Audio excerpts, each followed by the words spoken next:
Living green or sustainably is about more than saving on your electric bill and doing your part to protect natural resources. It is about a safer and healthier life for you and your family without sacrificing style, quality, or budget. This is a movement to provide all of us with clean air to breathe and water to drink, safe, healthy food to eat and places to live, and energy to run the places where we live, learn, play, and work. The Green Gap podcast helps you get the value of green for you, your family, and your community. Whether it's green homes, green living, or the people who make it happen, join me, Marla Cloche, to learn how green and sustainability practices and products work for our world and you. This is Marla, the Green Home Coach, and we are gabbing on the Green Gap today with Jessica Jacobs Thompson of First Saturday Lime. I love that name, Jessica. My name or the product's name? Well, both, but First Saturday Lime is so catchy. Yes. Yes, we get a lot of comments on our name, mostly why or how did you guys come up with that? But we are a healthy alternative to pesticide and like any kind of other pest control. It's a once a month application, and we decided that the first Saturday of every month is when people should apply it. And then we go on our social media platforms and we kind of do like all these fun little promotions and advertisements. So it's been really fun. Oh, I did not know that was a story behind it. Okay, so in full disclosure for our listeners, Jessica and her sister, Jana, run First Saturday Lime. And I met Jana, I think I met her online, or I saw her in some group. But the fun thing is that I reached out to Jana and I said, you guys are close. I mean, are you in Okemah? We're in Okarche. Sorry, home of fried chicken. If you know anything about Oklahoma or central Oklahoma, Okarche is the home of some of the best fried chicken you'll ever have. That's very true. Yeah, you'll have to message us to tell you the secret place. But Jana and I, we were just having so much fun discovering that, oh my gosh, we're so close together. She goes, I've got to be in town. So I said, let's get together for lunch. So we did, and that was when this whole idea of bringing y'all onto the podcast was birthed. And I see that Jana just gave it to you, Jessica. Yes. She is such like the powerhouse behind the company, but she's not really into doing a lot of the media or being in front of media. So that's where I step in. Well, it's a good thing you guys are a team. Yes. That makes a lot of sense. So how, as sisters, did you decide to do this? That is so cool. I love the fact that you're doing this with your sister. Yes, I never, ever thought I would go into business with a sister. I'm actually a triplet. I didn't know that. Yes, Jana's not a part of the club. So Jana's the oldest sister of 4 years, and then there's 3 girls that are triplets. So just growing up, I really had no idea. We were farmers and my mom was a professor, and I never thought I would want to go into farming. I wanted to graduate and leave, and I was in the medical field for a couple years, and Jana was just getting into the restaurant industry, and we were just talking because she had taken over our father's company, and it was a lime company for farmers for the state of Oklahoma. And we knew that this formula could exist and it would be a really safe alternative to pest control. And she wanted to use it for her new restaurant. And I was just like, you have to make this. We have to bring this to public. Just being with my health background, I knew how important it was to have preventatives. So I just kind of like strong-armed her into making this business with me. And we made like 1,000 bags and we just kind of promoted it on Amazon. And then once we ran out of those bags, we're like, okay, I think we have a business. So let's just get started. So that's how we started. Wow. Talk about solving a problem. Yeah, it has been really awesome seeing like the response from our customers on the product that we made. It's been incredible. That is so amazing. So how was it used in the restaurant, the lime product? So you use it as an external treatment. So you use it on the outside of your home or the facility or the barn, and you pour a 2-inch barrier around the exterior base of your facility that you are treating. And then that creates a once a month pest barrier. So every month you need to go and make sure that your barrier hasn't been washed away, or we're in Oklahoma, so we have windstorms. So you got to make sure that one side isn't blown away. And then that helps you with your pest control. So what do you do? Is it heavy enough that some of it sticks, like when it rains or when the wind blows? Yes. So our product is different compared to other lime that you see in the stores. It doesn't react with water. We do it kind of feels like flour. So we do pulverize it. And that's because the more it's more fine it is, the more effective it is on insects. So it is a fine powder, but if it rains, it doesn't react with water. So it will dry if it's not washed away. It will dry and be just as effective. I have a sample from y'all, and just with everything that happened over the last year, we never put it out. So I need to get mine out. Yeah. And spring is the perfect time to start treating, because prevention really is so much easier to perform than treating an infestation. So we always encourage people to start treating your homes or coops or gardens now before you get a problem. So how long have y'all been doing this? Oh, gosh. It's several years. Seems like forever, but I think I think we're going into we just finished our first full year. So we're going on to 2 years now. Very impressive. Very impressive. So let me kind of rewind a little bit and tell people what First Saturday Lime actually is. We kind of jumped into it, but if you don't mind going back to the beginning. Yeah. So First Saturday Lime is a lime product. What you have seen on the shelves before is probably hydrated lime or barn lime. We have a lime company, so we deal with all types of lime. Whenever you mill and just pulverize limestone out of the ground, that's barn lime, and it's very, very safe, but it has a lot of impurities in it. It's very weak, so you can't use it as a pest control. You can use it as a moisture control for animal beds and all that, but you wouldn't be able to repel anything or have any sanitizing with that product. And whenever barn lime, which is basically just milled limestone, is burnt to a certain degree, that will make hydrated lime. And hydrated lime is very, very strong. You could definitely use it as a sanitizer. You can definitely use it as a pest control.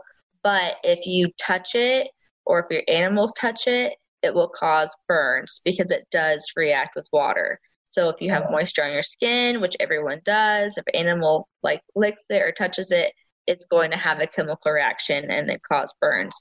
So our father actually knew this. So we have a formula where we can take hydrated lime and formulate it where it's not reacting to water. So it's just as safe as barn lime. So kids can play with it, animals can eat it, and it's completely safe. Wow. So you really did kind of take the best of both products or both formulations and came up with a great solution. Yes. Yeah. It's definitely a premium for any kind of lime. It does take 2 years for our formulation, but we've been doing it, for a decade because our father started it. So we have plenty that we can share with the world.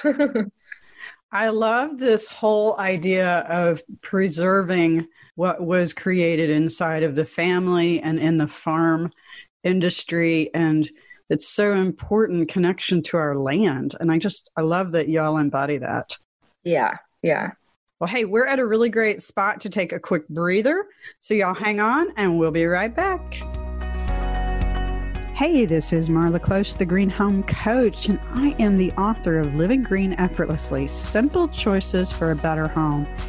And in this book, besides talking about a bunch of stuff about green and sustainability products and practices you can easily take in your home, I also talk about home maintenance and how important this is to having a home that serves you rather than you serving it. Seasonal home maintenance checklists are a big part of this, and I teamed up with colleague Tina Gleisner from Home Tips for Women to use her maintenance checklist, actually included in the book, starting on page 96. And if you have the book, look them up. But I wanted to give you a brief excerpt from the book to get you excited about why home maintenance checklists, I know that doesn't sound very exciting, but why they are so important. So, maintaining a home is actually a 3-part ongoing process: inspect, maintain, and update. To help you keep track of what you've done and plan to do, make notes on the checklist. First, inspect. If you've only got an hour to spare, pick one exterior side of the house or one room inside to inspect. Note the date you did this on the checklist and flag items needing maintenance or repairs so you can schedule time or make a list for your handyman or handy woman. Second, maintain. Keep your home safe, such as smoke detector batteries. Keep your home energy efficient, like furnace air filters, and prolong the useful life of many home features, like caulking bathroom tile. Write it down when you complete a task, keeps you from guessing later on. And third, update. Take advantage of improved materials and fixtures. Upgrade to new building codes, and evaluate when it makes more sense to make an improvement rather than repair, such as replacing a bathroom floor rather than repairing the grout. Check out the book or give me a holler and I'll hook you up online to get the maintenance checklist for yourself. If you'd like to have the entire book, please go to livinggreenbook.com for a multitude of ways to purchase it for yourself. Thanks again. This is Marla, the Green Home Coach. Hey, we're still gabbing with Jessica of First Saturday Lime. I just love saying that, Jessica. But now that I know the story of why it's called First Saturday Lime, I'm going to have to put it on my own calendar so it'll be the first Saturday. I know, that's such a great idea. So I was reading on your website, and one of the things that I really just jumped out at me, and you actually said this or part of it earlier, it is 100% non-toxic, non-flammable, and zero health hazards. Yes. Those are some pretty strong, amazing claims. And that took like years to get, because we, above all else, wanted to make sure that safety was the number one thing. So, our families were in it. We were working with it. We had it tested for everything. And compared to other natural products that are pest control, you'll see like a lot of silica. Okay. And we are 100% silica free, so you won't have any health risk of respiratory issues. Isn't silica what they put in those little packets to put in bottles of things to keep it dry, or shoes? Yeah, it's a moisture control also. I think it's like a shell. It's some kind of ocean shell, but it's kind of like whenever they break it down to a fine material, it's like little pieces of like glass, basically. So if you have, for example, silica in the yard or maybe in a chicken coop, that does cause respiratory issues, because whenever an animal inhales it, it cuts the lining of their respiratory system and it causes infections. Well, silica is what we use to make glass, so that makes sense. Yeah. Wow. So we have this wonderful 100% non-toxic, non-flammable, zero health hazards product. And what does it do? Where all do we use it? How do we do it? So we made it for just the average homeowner, and you can treat your house once a month. You pour a 2-inch barrier around the outside of the base of your home, and then that creates a pest barrier for once a month. Okay, as soon as it dries up, I'm going to go do mine, I promise. Yes. Although I guess I could do it when it's wet.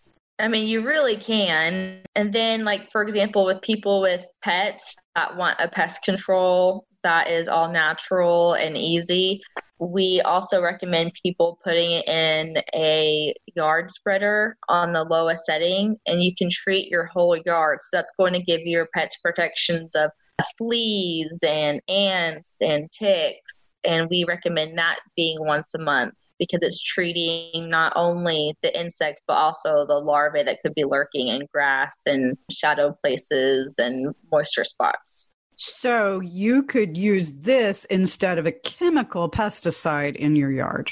Yes, that's our mission, is to just give people an option to use something that is safe and natural compared to using a chemical. So we're really trying to decrease pesticide use in America, and really the homeowner, because you're living on that property and you have your family on your property and your pets on your property, we thought this would be perfect for our consumers to just be not farmers, but just the average Joe that doesn't have a lot of options for natural products.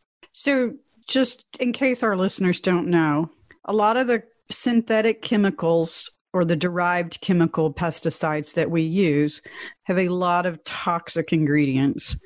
And my rule of thumb is if I can't pronounce it, then it's questionable. And there are some very safe products or safe ingredients, a few that I can't pronounce, but it's usually fairly rare. Usually the ingredients that are safe are things you recognize, at least in my experience.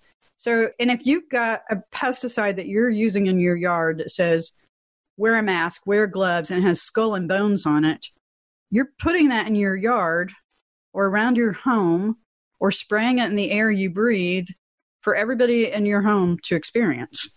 And I don't think we think about that. I do not think we think, a lot of us, about unintended consequences. And you think about it, your pet is running around in the yard and then licking their paws and tracking it indoors. And so that chemical that's out in your yard is being tracked inside. Exactly. And that's the biggest study on pesticides inside the house, is because we track it inside from our shoes, from our pets, from our kids. That's the biggest way that we get into our systems. Yeah. I've heard so many people over the last few years have dogs in particular that have, and some cats, but really I've heard it a lot with dogs that have died of cancer.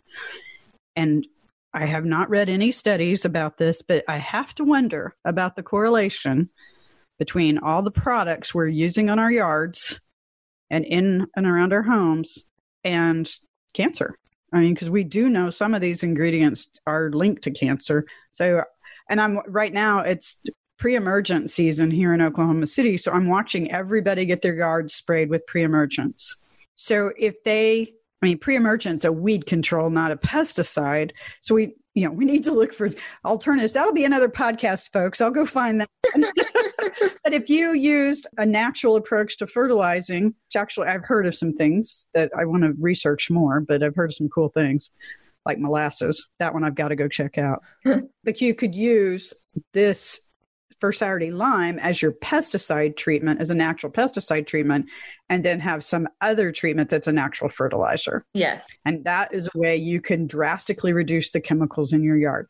The other thing about chemicals in our yards, folks, is that if you live in a place that gets a lot of rain, a lot of those chemicals get into our watershed.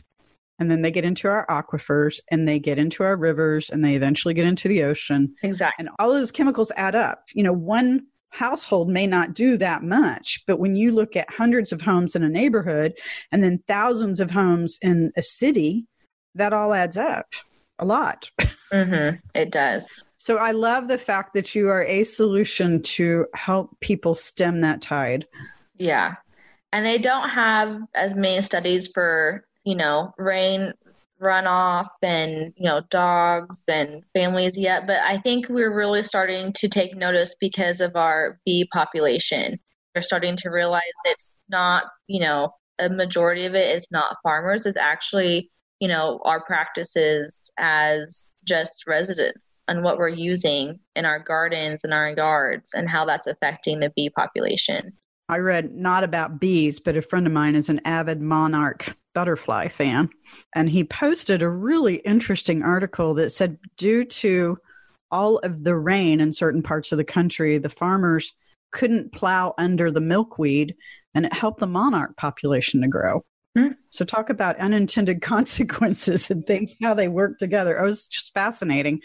But you are so right. We had a bee swarm in our backyard a few years ago, and I was just intrigued, and I was like so excited to see bees. Mm-hmm. And I live in a neighborhood that's still under development. So there's just a lot of mayhem going on in the neighborhood and a lot of dust and things flying around. So anytime we have a chance to help nature, I want to. Yes, for sure.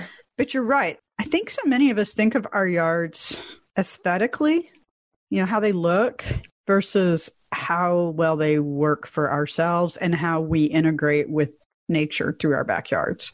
Yeah. And I laugh that we pay all this money and time to water and feed a plant that we then cut down, called a lawn. But it's a hard trend to buck when it's already there.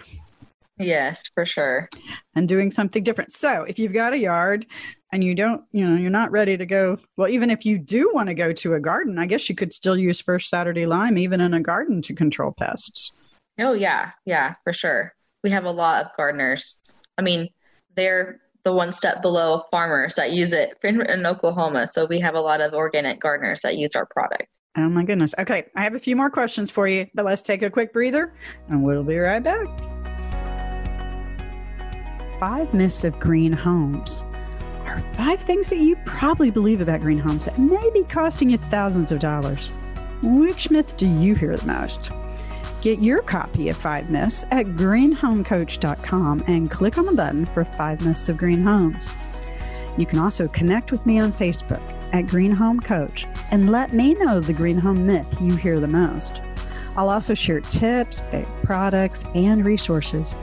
Be sure to download your copy of 5 Myths of Green Homes now, and then check back to learn more. Gavin today with Jessica and First Saturday Lime, and I'm just fascinated with this seemingly simple approach that does so many great things, Jessica. Mm-hmm. I'm hoping we get lots more people to hear about this through this podcast because this is such a great solution. I mean, as we've been talking about for pest repellent, but you also can use it for a neutralizer. Like, what kind of instances would that be? So a lot of people that are wanting a natural approach to their gardens or their yards, I feel like... Oh, like pH balance. Yeah. Okay. Well, so for example, people that have like backyard chickens, that's like a really big craze right now. Yes, it is. Little chicken coops, so cute. Put some flowers around it in the backyard, and then you get fresh eggs.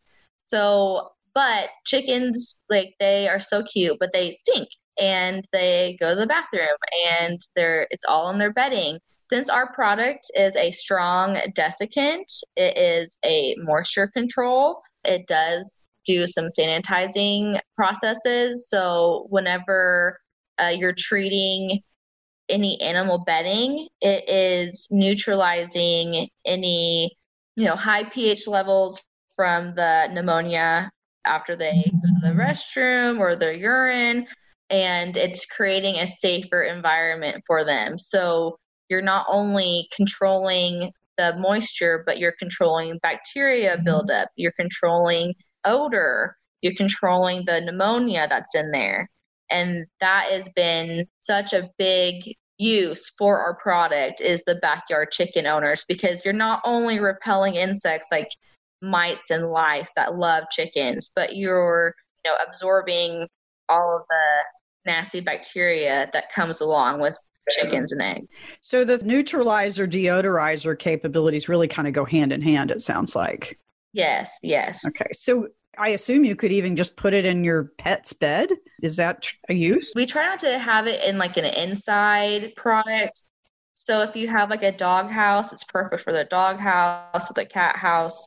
But because we are not like a food grade product and we're from Oklahoma, the only reason why we won't allow people to like bring it inside the house is because sometimes we do have like, it's not purely white. Sometimes it has like a red tint to it because we have red dirt in Oklahoma.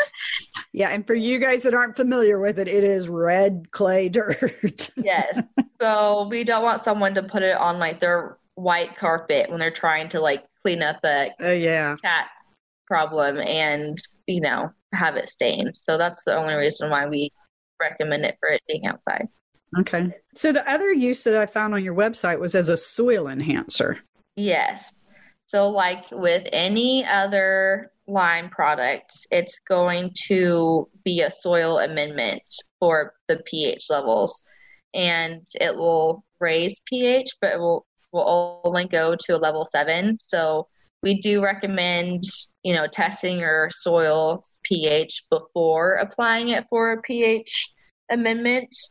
But if your environment is okay with going to a 7, then you'll be fine. So test your soil. If it needs additional pH, yes, you can use First Saturday Lime as a way of achieving that pH over some other type of lime product. Is that correct? Obviously, I'm not much of a yard and garden person.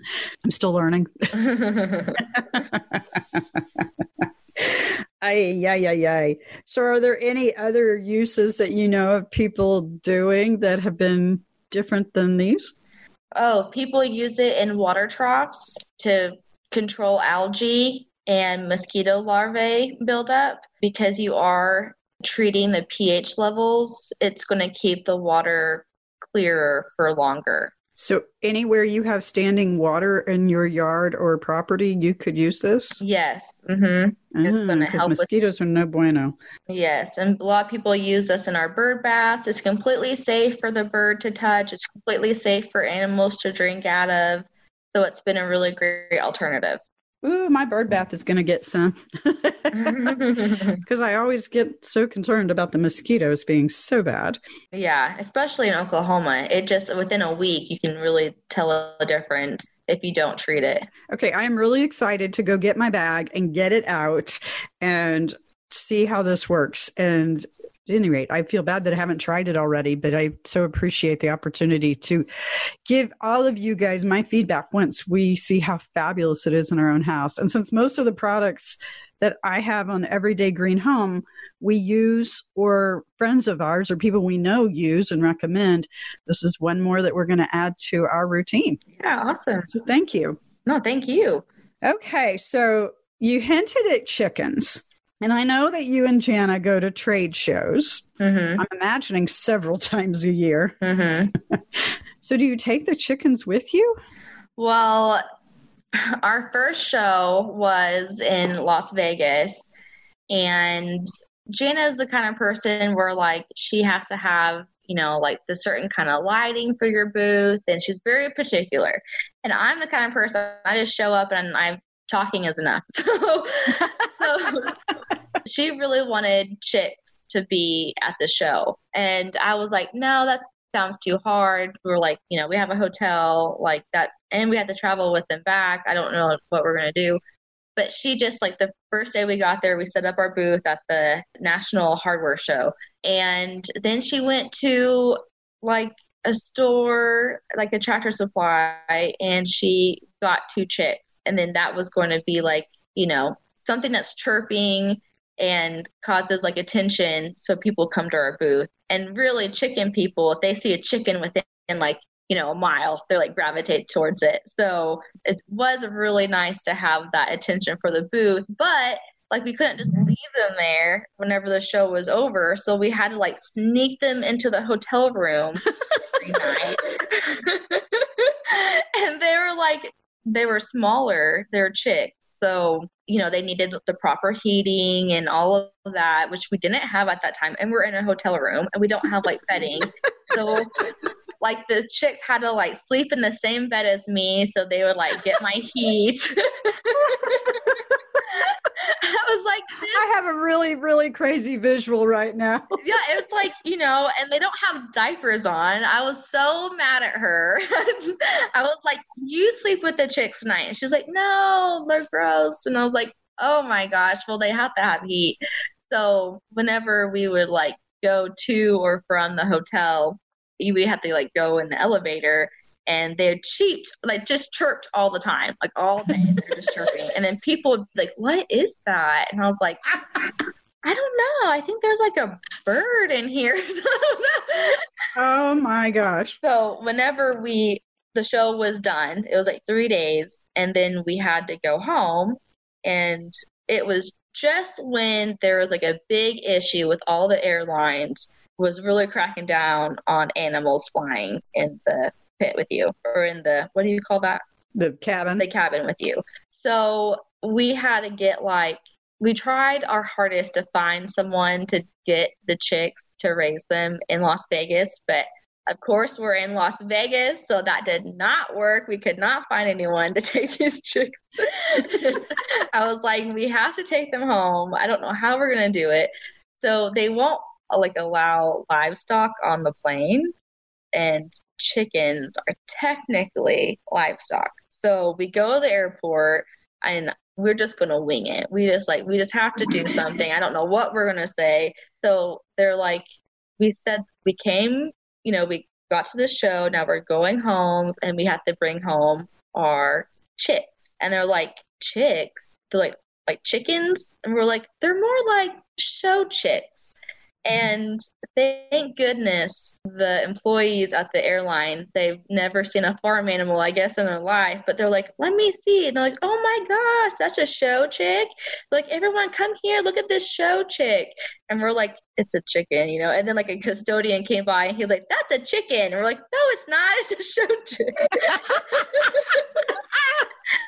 So they're like, well, you need proper, we had to get like one of those little dog carriers to put them in. And like, we had to buy a couple of things from the airlines. And then they let us take them on the plane and they're just chirp, chirp, chirp, chirp. And everyone on the plane is like, what is that? And we're just looking around too. We're like, what is that? That is too funny. Oh my gosh. So do you still travel with chicks? No, we do not. It's that probably took 2 years off my life. I was so worried. You'll have to find chicks for loan or rent. And I have done that before. We went to LA and I rented 2 chickens. Well, that definitely would be easier than transporting, but that is too funny. Yes, for sure. Jessica, I can't tell you how much I appreciate your time and teaching us all about Lyme, and particularly First Saturday Lyme. Yes. And folks, if you guys want to give this a shot, we've got a coupon code for you. So you can go to First Saturday Lyme and put in the coupon code Green Home Coach and get your own First Saturday Lyme to try. And also, Jessica, there's lots of other information on your website that's super helpful. Yes, there's so many uses to our product, so it can kind of get overwhelming. So if you have questions about treating your home or treating your livestock or treating your yard, we have a ton of tips on our website to help you navigate through that. And that's firstsaturdaylyme.com. Yes. Cool. We are just super excited to be working with y'all and to share the many uses of First Saturday Lyme. I just am excited to get mine going. And yeah, keep in touch and we'll see how it works out. And wishing you and Jana all the best in your great work with First Saturday Lyme. Thank you. Thank you. Everybody out in Green Gabland, you have a wonderful green day, and please check out more podcasts. There's a lot of great new ones that we've been getting out. Have a great day. Thanks. Bye. That wraps up this episode of the Green Gab podcast. Ready to use what you learned? Get the show notes with all the resources mentioned in this episode. Be sure to subscribe on your favorite podcast app so you never miss an episode. Thank you again for listening and for leaving a review. And remember that living a little greener is easier than you think.